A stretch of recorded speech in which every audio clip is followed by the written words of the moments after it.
afternoon and good evening mga kaklikadas. Lucky Mommy here again. And today, ang gagawin natin ay magluluto ng espesyal na ulam which is BICOL Express. So, tara na sa kusina and I hope that you will like this recipe.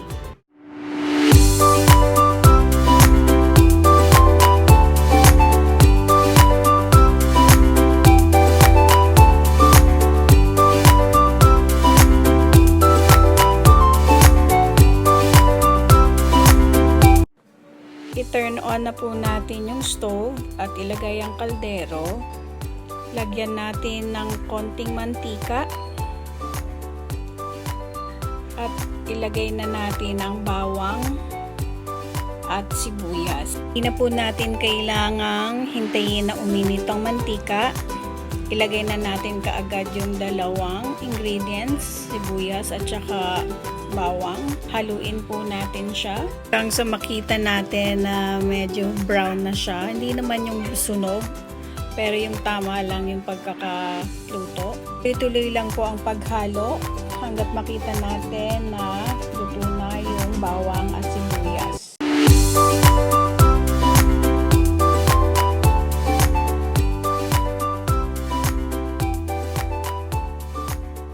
Tapos, ilagay na po natin ang kamatis at haluin po uli natin.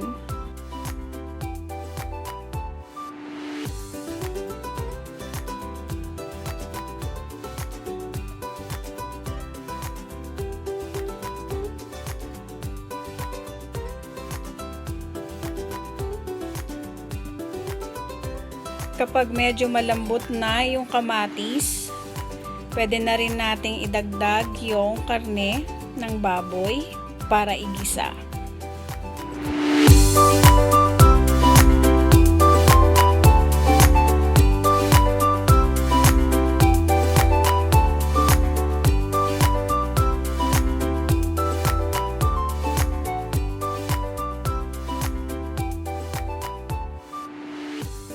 Tuloy-tuloy lang po ang paghalo natin dun sa ginigisa natin na baboy hanggang makita natin na hindi na siya mapula.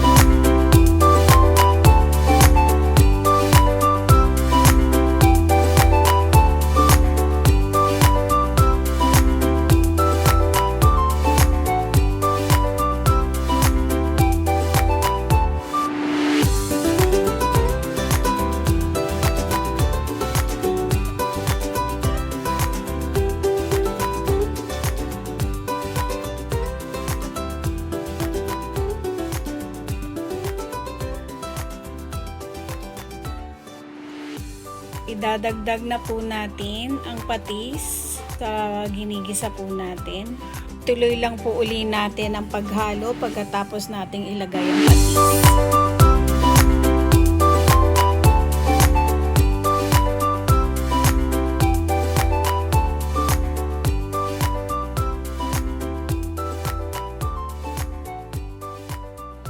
Hayaan po natin na maluto siya for 3 minutes. Huwag po nating haluin uli.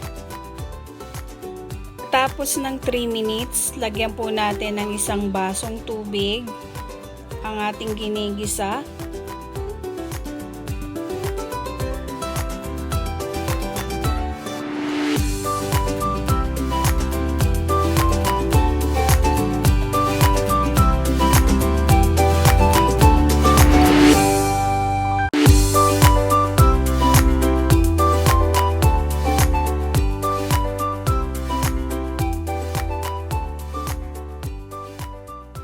Hintayin po natin kumulo ang ating niluluto at pagkakulo niyan, ilalagay na po natin yung pangalawang gata.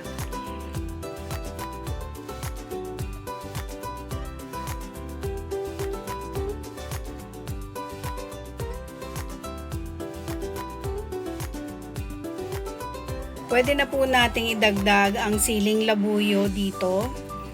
Pwedeng sariwa or pwede rin namang tuyo. Ang inilagay ko po 3 pirasong tuyong siling labuyo. Mga taga Bicol, kapag nagluto sila ng Bicol Express, mas marami ang sile kaysa sa karne.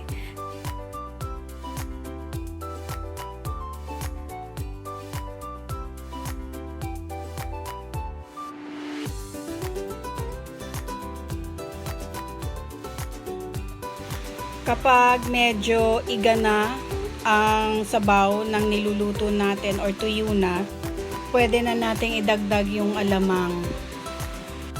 Ang inilagay ko po dito mga 4 na kutsara na alamang. Depende po sa inyo kung gusto nyo. Pwede naman po mag-adjust. Mga 2 o 3 kutsara pwede na po yan. Hindi na po tayo magdadagdag dito ng asin dahil maalat na po ang alamang na nilagay natin.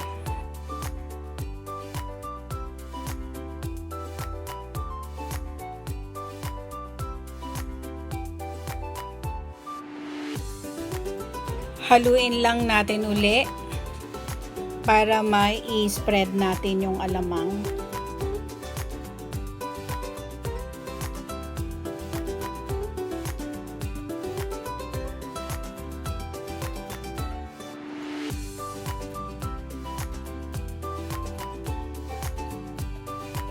Pagkatapos nating idagdag ang alamang, hintayin lang natin tong kumulo. Pagkatapos ng pagkulo nito, pwede na nating idagdag ang siling berde.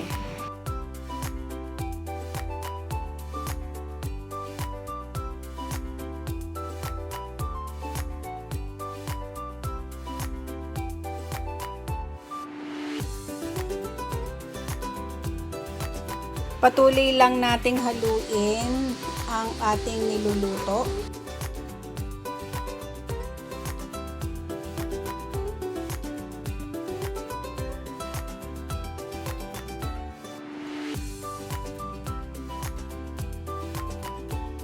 At ang huling ingredient na ilalagay natin ay ang kakang gata or unang piga ng nyog.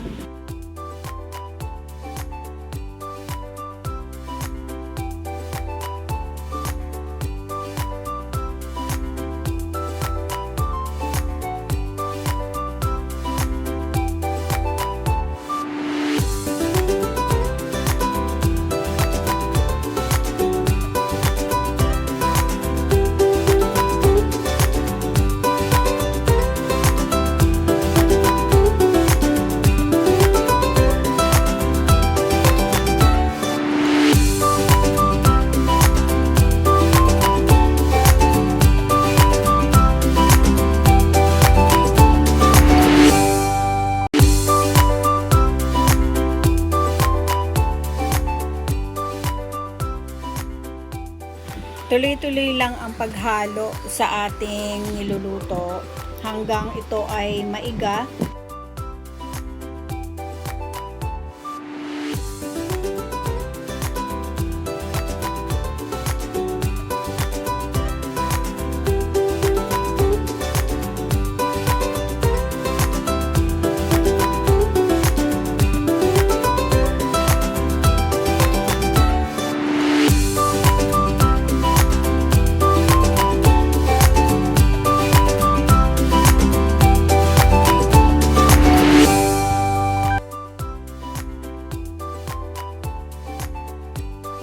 Ganito po ang gusto nating makita.